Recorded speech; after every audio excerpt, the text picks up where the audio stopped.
Hey there, folks. Welcome to Broadband Deployment News. So the state of Oklahoma will be sending out $374 million for broadband expansion projects. I think 142 broadband expansion projects in the state. Some of those have a hefty price tag, including one project that's about a little over $2.2 million to connect up 12 locations. We'll take a look at the numbers in just a minute.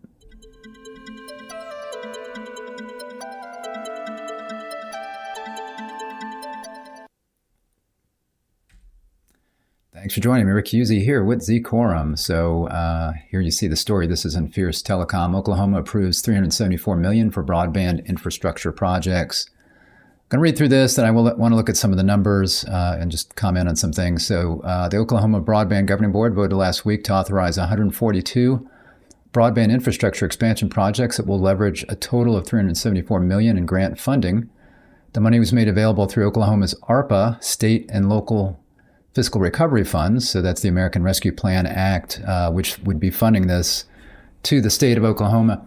And I'm assuming this really is also coming from the federal government's state and local fiscal recovery funds and not the capital project funds from ARPA, because they name it state and local fiscal recovery funds. I'll show you here in a minute that Oklahoma got over $100 million from the capital projects fund that was announced in February last year, or no, September last year. We'll take a look at that in a minute. But so I'm assuming this is from that, and this is not taking some of those previous funds that came out of the capital projects fund, where they just are calling everything.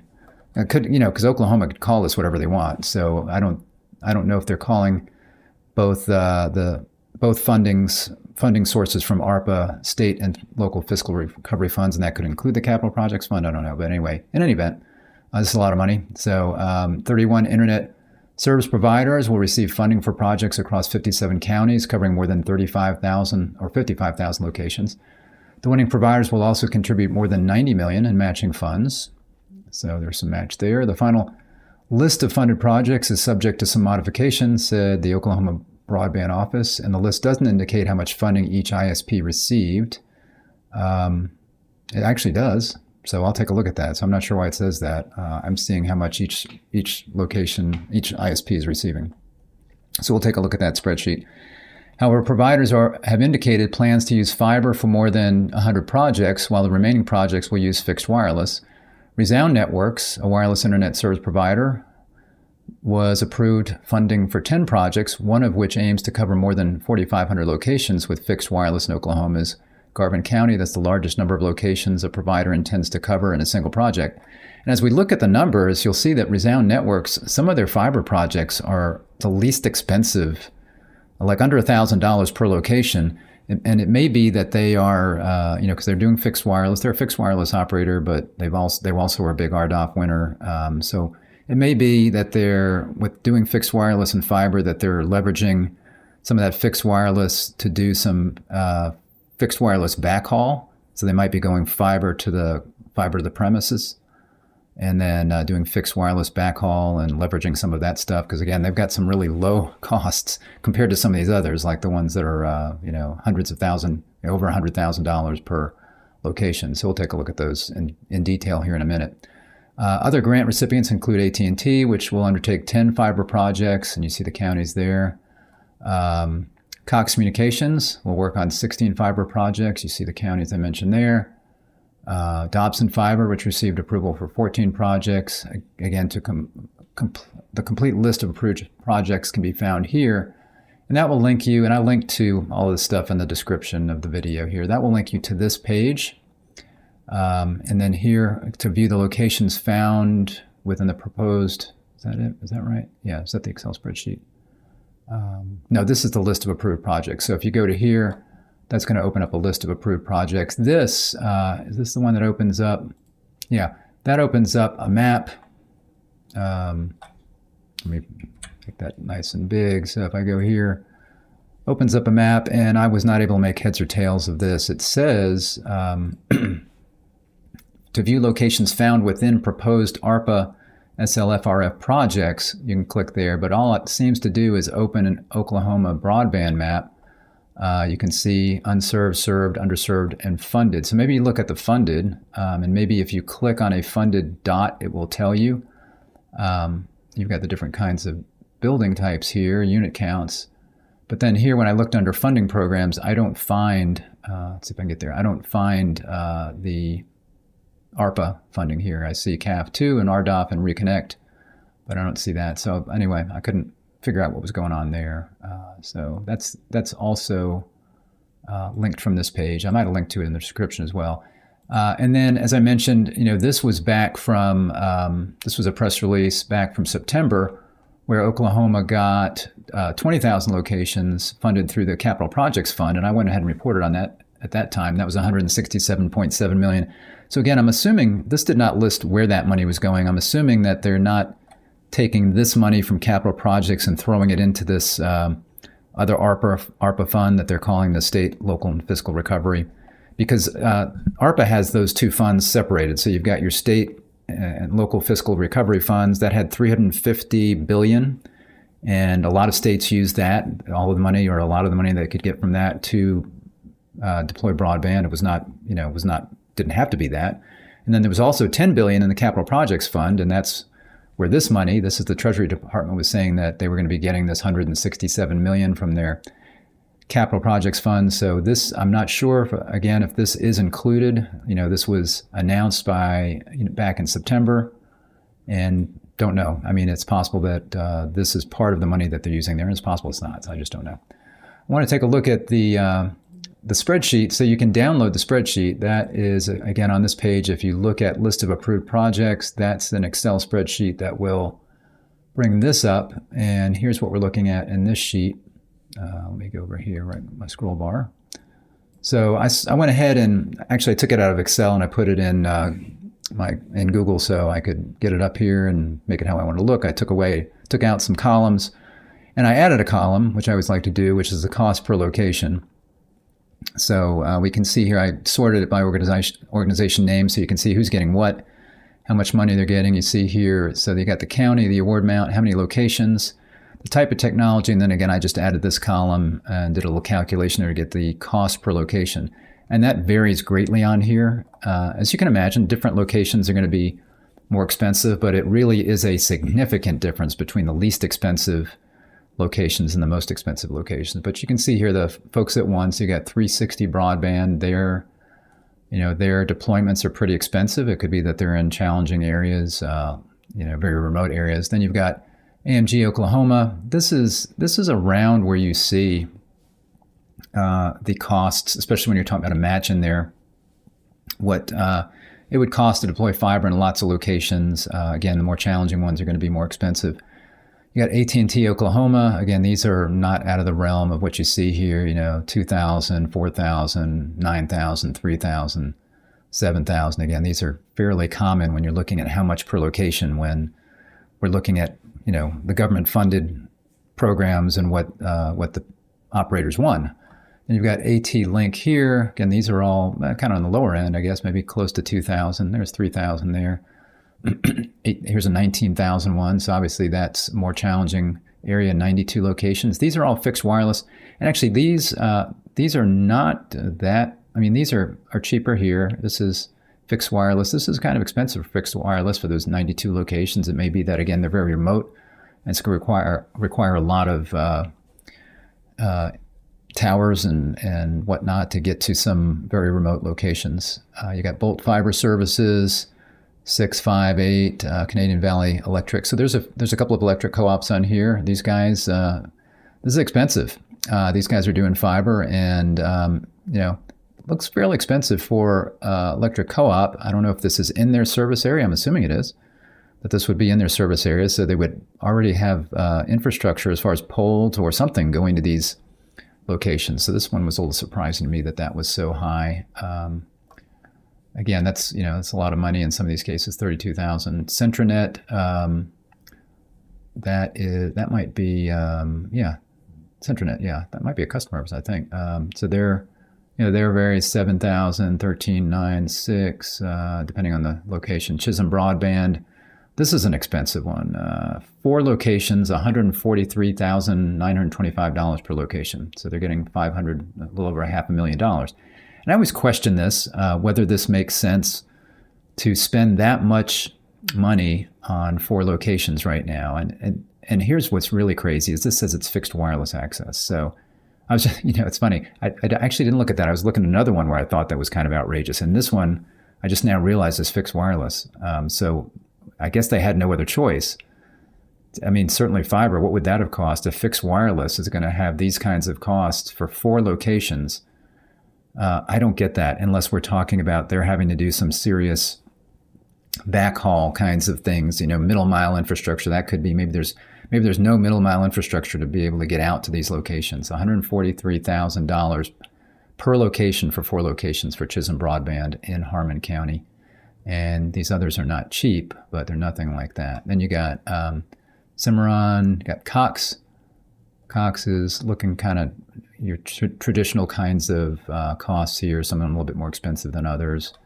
Cross Telephone, $15,000. Dobson Fiber, they're not bad at all. Dobson Fiber, a few more expensive ones. East Central, Oklahoma Electric Co-op, theirs are pretty well normal. You got some more expensive ones here, $11,000, $14,000. We got Indian Electric Co-op, $11,725. That one's a little bit up there for 251 locations. These are the really expensive ones here. Medicine Park Telephone Company in Cotton County, you got $145,000 and $185,000. This is the highest one on there. $185,000 for the 12 locations, and these are all fiber. Here you got fixed wireless with Junction. I didn't mention that. They're about almost $8,000 for both of those. Oklahoma Fiber Network, these are not cheap. 26, 89, 35. Oklahoma Western Telephone, 81 and 98. Phoenix Long Distance, Pine Telephone. This one's got a few expensive ones here. So you got $72,000 and $144,000. Premier Holdings, $10,000, $15,000 range. Resound Networks. These are the guys that, again, these guys are, wireless, but also doing fiber. So again, you see here fiber for 463 locations, $761 per location. Here's just under $10,000 fiber. Here's $782 fiber. Fixed wire. Whoops, where'd I go here? Fixed wireless, 417, 727, 1,000, 5,000 for fixed wireless to these 93 locations. So again, they're having to consider how far they got to go and what infrastructure they need to do that. But you can see their pricing is very reasonable here. We got 598, 162, and then again we got fiber. Now moving on to Southern Plains Cable. They got some expensive ones: 19, 90, 15, 97, 55, 62, 84. Oh, these are some other ones now. Southwest Oklahoma, 19, 17, 84. Terrell Telephone, Texahoma Fiber, 44,000. The Potawatomi Telephone Company, 22,000 to reach 170 folks. We got Toda Communications, that's a telephone company, so they're 13, 23, and 20. So overall, it doesn't look too bad. You got $374,000, $374.5, let's say, 55, almost 56,000 locations, and an average of $6,700 per location. And that is being balanced out by a lot of the Resound, 782, 411, 727. You got those really expensive ones in there. So it all comes out to something that's reasonable. But some of those locations, I just wonder sometimes, and that's where when we start looking at BEAD and you get to the extremely high cost thresholds, where, would a state actually deploy fiber at that kind of cost under BEAD? Or would they say, we're going to have a threshold below that and it's going to have to be fixed wireless? And one thing this does, and we need to keep this in mind, is that, what do I have here? I'll talk about that in a minute. So this means that all of these locations, these 55,000 locations, will not be on the map, should not be on the map when the state of Oklahoma determines where they're going to put their BEAD money, because the state of Oklahoma is subgranting this money. They know about it, and they're not going to send BEAD money to these locations. So they can take that BEAD money and use it for other stuff. And maybe that's why they're doing it with this money on some of these really expensive ones, is because they don't have that extremely high cost threshold to worry about on the ARPA stuff that they've gotten. So maybe they're thinking, let's knock out some of these really expensive locations, get them off of the map, and that will help us make our BEAD money go a lot further. That may be the strategy as I'm thinking through it now. And that would make sense, I guess, is to go ahead and get those done, and now they can do more with their BEAD money. Something interesting that I wanted to cover here is that these locations, and perhaps even these locations that were awarded by the federal government back in September, these are probably not on the current broadband map, and certainly these locations are not on the broadband map and will not be on the map probably till November. In fact, these locations may not be on the map on the broadband map until November. I want to talk about that real quickly as to why. So this is the broadband data collection site. This is where internet service providers go to get information about where they upload their data, how they upload their data, as far as where they provide service. So they have to do that twice a year. And timing-wise, like I say, these locations will probably not show up on the map until November. And certainly, the ones that were just awarded may be after, because these very well would be after that. But even the ones in September, and I wanted to just kind of walk through that real quick. So if we're looking here, again, these are the key dates for the map. So the filing window, you see here, January was the filing window opening for internet service providers, and this was for data as of December 31st, 2023. So unless that money that was issued in September was actually deployed by December, it would not be on the map now, and it will not be on the map until will not be on the map until November. But let's take a look at it. Let's say that something is even deployed in January. So let's say that an internet service provider brings up 1,000 new locations and they finish that in January. Well, that obviously is not on the map today because this is data as of December 31st. But if we walk through that, the ISPs need to file, this hasn't come up yet. They'll need to get all of their data in by March 1st. So, but that would be effective as of December. So that January deployment would not count. So they would not have that on the data that they file. When they upload their locations that they serve to the broadband fabric, the January deployment would not be on that. And then we've got May. That's when the next version of the map comes out, version 4. So again, those locations would not be on that map. And then in June, the fabric is released, the next version of the fabric. And then ISPs in July will start adding their locations that they serve to that map. And that would include the locations that were added in January. But then that map will not come out until November because they have until September to get that filing in. And then November is when that broadband map comes out. So anything, like I say, that was deployed in January will not be on the map until November. And those locations that were deployed, that were awarded in September, again, they're probably not going to show up until here. And certainly I would think, I know for a fact, these locations that were just awarded, they're probably not going to be on the November map unless they get those deployed by, this map is as of June 30th. So anything that's not deployed by June 30th will not show up on the November map. That's going to be later. So there's always at least a 6 to 10 month period once broadband is in the ground or up in the air, aerial deployments, whatever. Once broadband is deployed, there's a 6 to 10 month lag time before that's going to show up on the broadband map. So, and the other thing that's interesting is the broadband map is not taking into account ARPA right now. So it doesn't look at ARPA as committed funds, but the state knows. So again, we don't think we need to worry about the states duplicating funds that they are in control of with ARPA. They're getting this money and they're granting it just like they're going to grant BEAD funding. So I don't think we need to worry about that. Before they do their challenge process, they need to do deduplication of any locations, make sure that that's in place. Now, in this case, Oklahoma, I don't know if they included this, if they knew this was happening. They're in the process right now. We're trying to get their challenge process going. I think they maybe have submitted everything. So it's possible they knew this was coming and they went ahead and did that. So again, but they're not going to, Oklahoma and other states that are doing both ARPA and BEAD the broadband office should be in control of both of those, and they should know who's getting broadband from each program and not duplicate that. But again, it's not going to show up on the map for quite a while, so just be aware of that. But again, the good news here is that Oklahoma will be getting a lot of the 55,000 locations and some very expensive, apparently, very expensive locations off of the map, which will just make their BEAD money go just that much further, because they won't have to worry about all of those locations, and especially those really high cost ones, which that's what I think a lot of states are struggling with. But I think, again, fixed wireless is an option for those high cost locations, but we saw a couple of fixed wireless ones that were very, very expensive, even though it was just fixed wireless and not fiber. Thanks for joining me today. If this was interesting, if you give me a thumbs up on the video somewhere down there as you're watching YouTube, and click the subscribe button and ring the bell, and you'll be notified when I'm live. I appreciate you joining me today. Take care. Bye-bye.